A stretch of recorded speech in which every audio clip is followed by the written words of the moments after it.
Hey y'all, welcome to Nails in the Coffin. My name's Leanne, and this is where I talk about true crime, ghost stories, and urban legends while doing some nails.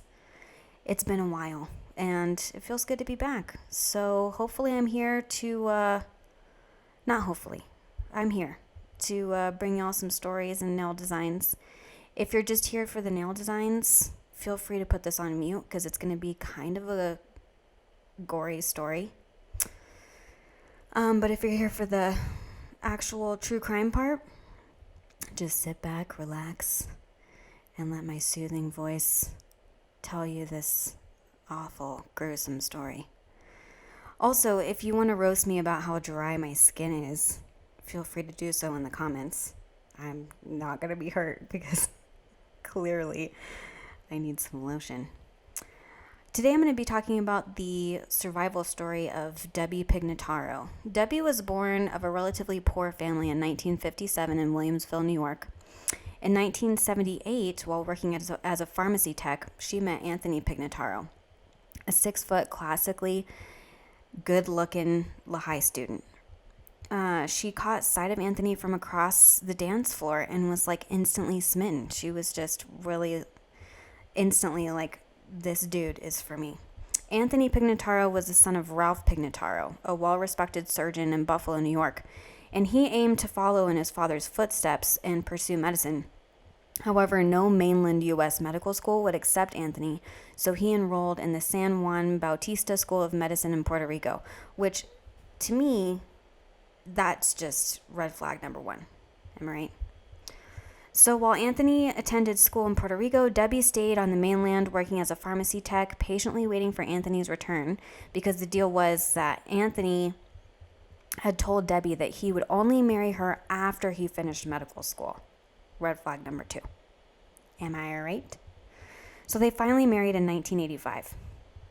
However, within the first year of their marriage, she discovered Anthony was cheating on her when she discovered tape recordings of his infidelities in the back seat of their car after getting an anonymous tip.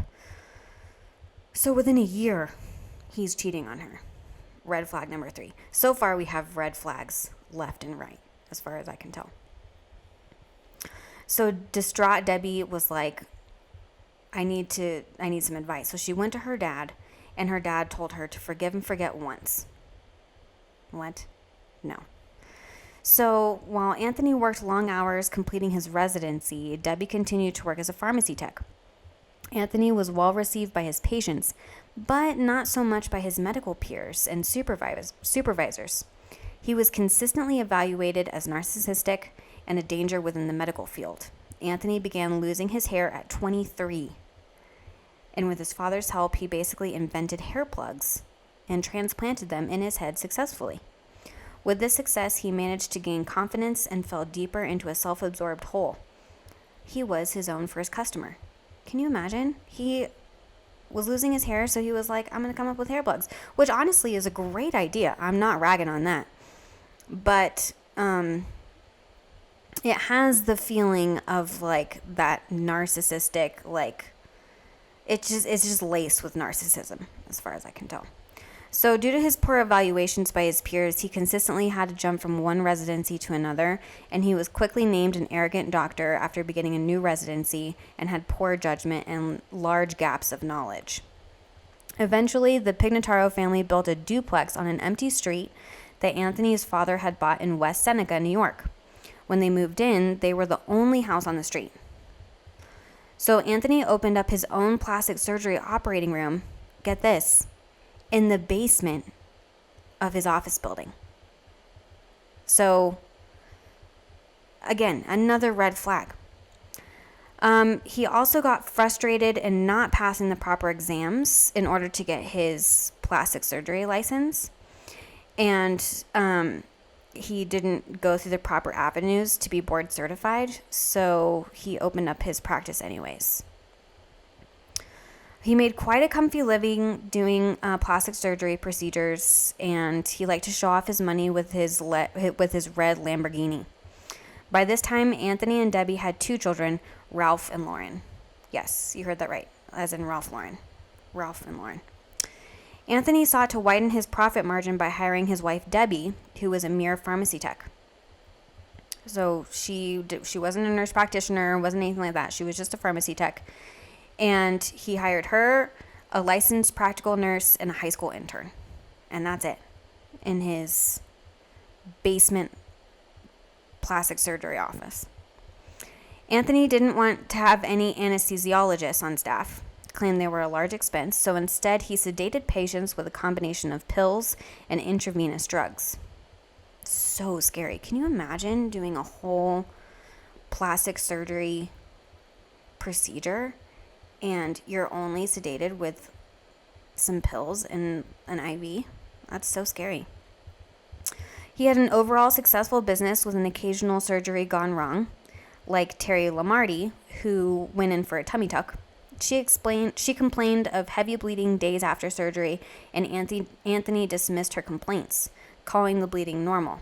And when she finally sought help from the hospital, Anthony came to see her at the hospital, acting as though he could call the shots, reading her chart and telling her nothing was wrong with you. Why are you here? What's going on? The staff caught on and asked him to leave the hospital. And after all of this, he still believed he was a fantastic surgeon that could do nothing wrong. Once again, Anthony is having an affair. He just keeps sleeping around. He just keeps cheating on Debbie. Poor Debbie. Anthony was intrigued by a new breast augmentation procedure that could do away with scars on the chest by inserting the implants by tunneling them from the navel to the armpit area.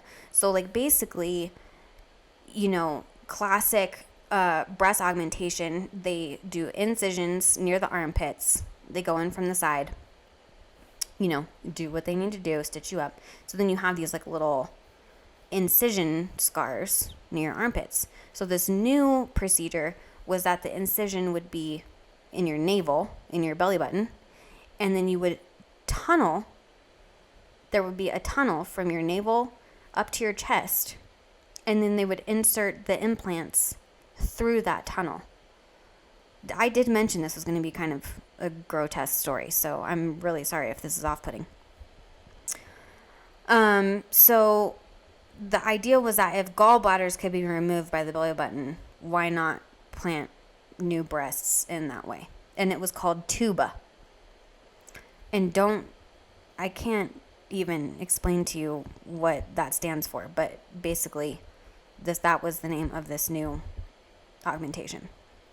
So it was recommended that in order to perform the surgery, a licensed, in bold font, licensed, plastic surgeon should take an intensive week-long course. Anthony was not licensed and took a weekend seminar. So he didn't even stay for the full week to learn this procedure. He just stayed for a few days. So he went to the seminar for just a few days, returned to Buffalo, prepared to perform the surgery using tuba. Sarah Smith walks in with her husband. Now, Sarah was 26, and she was vibrant. She was lovely. She was like what everyone always says in these stories. She lights up a room. She had the perfect American life. She was married to her high school sweetheart, Dan, and they had 2 children together. She was just living the American dream. And Sarah went in for surgery, courted by her husband. Dan was shooed off out of the office by Anthony. He was just trying to wait for his wife, and Anthony was like, don't worry about it. She's in good hands. We're going to take care of her. Get the fuck out. So when Dan returned for his wife, she had been taken to Buffalo General and was on life support. Sarah had stopped breathing for 19 minutes. And Anthony did not have the proper equipment to monitor his patients, nor did he have a defibrillator. He had sent the high school intern to look for the ammu bag, and when the intern returned, it was a child-sized one, so the flat piece of metal could not open her airway. So he used a coat hanger. Yeah, you heard me right, a coat hanger. Finally, they called 911, and when Sarah arrives at the hospital, she's put on life support. And Dan has to make the difficult decision to pull the life support on Labor Day of 1997. Anthony pled guilty to criminally negligent homicide and receives, guess how much? Only 6 months in jail and a $5,000 fine. That's it. He loses his license, and Judge Ronald H. Tills noted that Pignataro would never practice medicine again anywhere in the world. Thank God. After Anthony is released from jail, Debbie is still loyal and staying by his side. Little did she know that Anthony picked up heroin in jail. So now he's addicted to heroin and is also having an affair. Surprise, surprise. In 1999, Debbie begins to have severe nausea, numbness, memory loss, and severe pain. By this time, their street is cultivated and they now have neighbors. So Debbie's symptoms came and went, but most times she could hardly move from her recliner or bed. She just needed a wheelchair at all times. So she is sent to the hospital several times, and the neighbors grow more and more concerned for her. So Anthony tries to persuade everyone that she just has a virus or like a flu. He also tries to convince doctors that it's her gallbladder and that she needs her gallbladder removed. They deny the request, claiming that in her condition she would not survive. And he insists that she just has a bad gallbladder or a virus. So after months of not being able to figure out what's wrong, they test for arsenic poisoning. And they find 29,580 micrograms of arsenic in her system. We should have no more than 50 micrograms in our system from our environment. And she has 29,580 micrograms. That's amazing.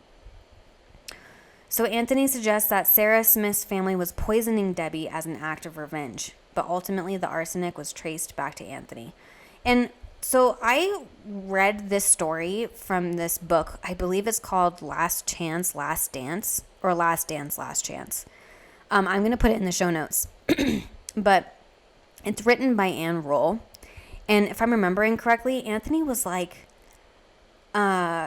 he was staging like break-ins, and he was doing graffiti in the yard and stuff like that to like be like, see, Sarah Smith, like her family is pissed off at us and at me, so they're just here for revenge. But really it was just him the whole time. It's so creepy.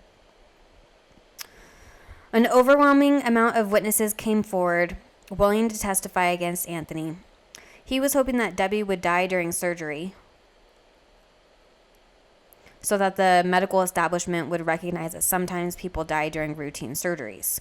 So that would kind of like be a blanketed, like, I feel better about myself because if she dies during surgery, then it's just kind of like, oh yeah, people die sometimes. So he was sentenced to 15 years for poisoning Debbie, his wife, and he was released in 2013. Since then, he's returned to Buffalo, changed his name to Tony Hote, and opened a cosmetic company, Tony Hote Cosmetic. The company sold a line of skincare creams formulated from DNA-derived plasma, and the website referred to him as a doctor. So he's like still at it, even after going to prison and all of that. He's still at it. And what's even worse is that now Pignataro is in Florida advertising himself as a geriatric caregiver. That's amazing. So Debbie ended up surviving, even though she was poisoned with 29,580 micrograms of arsenic. And it took her a long time to recover, a lot of physical therapy and regular therapy, I'm sure, to get over the fact that her husband was poisoning her. But she ended up surviving. And that is the survival story of Debbie Pignataro. And, I guess, the murder of Sarah Smith. R.I.P. That's so sad. Well, I hope you've enjoyed this episode of The Nails in the Coffin. Please share this with your friends, with your colleagues, with anybody that's into true crime. And if you want like a more in-depth look at this story, I really, really suggest the book Last Dance. I'm looking up right now. Last Chance? Last Chance, Last Dance. Let's see. Last Dance, Last Chance, and Other True Cases by Anne Rule. Which I'm surprised and shocked by how many people don't know that Anne Rule was with Ted Bundy And she was an amazing true crime writer. Anything that you pick up by Anne Rule is just like amazing. But maybe I'll do an episode on that. Who knows? Anyways, I hope that y'all stay safe out there. If you're looking to get plastic surgery, please do your research. And use lotion, guys. My hands are terrible. I apologize.